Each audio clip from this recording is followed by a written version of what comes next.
ಎಲ್ಲರೂ ಜಗತ್ತು ಬದಲಾಗಿದೆ ಅಂತಾರೆ, ಆದ್ರೆ ಮೆಣಸಿನ ಖಾರ ಬದಲಾಗಿಲ್ಲ, ಮಾವಿನ ಹಣ್ಣಿನ ಸಿಹಿ ಬದಲಾಗಿಲ್ಲ, ಎಲೆಗಳ ಬಣ್ಣ ಬದಲಾಗಿಲ್ಲ. ಬದಲಾಗಿದ್ದು ಮನುಷ್ಯನ ಮಾನವೀಯತೆ. ಇರೋ ಚಿಕ್ಕ ಜೀವನದಲ್ಲಿ ಆದಷ್ಟು ಖುಷಿಯಾಗಿರುವುದಕ್ಕೆ ಕಲಿಬೇಕು. ಯಾಕಂದ್ರೆ ಮರಳಿ ಬರೋದು ನೆನಪುಗಳು ಮಾತ್ರ, ಸಮಯವಲ್ಲ.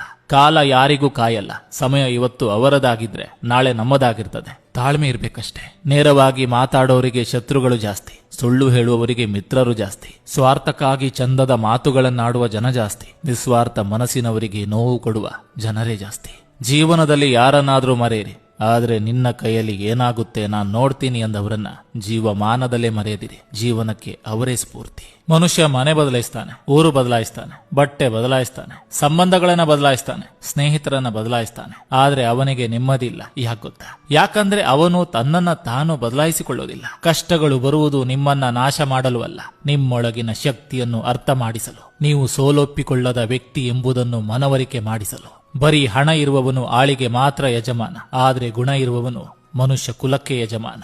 ಬದುಕು ಬೊಗಸೆಯಲ್ಲಿ ಹಿಡಿದಿಟ್ಟ ನೀರಿನಂತೆ, ಬಸಿದು ಹೋಗುವ ಮುನ್ನ ಬಳಸಬೇಕು, ಪ್ರತಿಕ್ಷಣ ವ್ಯರ್ಥವಾಗದಂತೆ.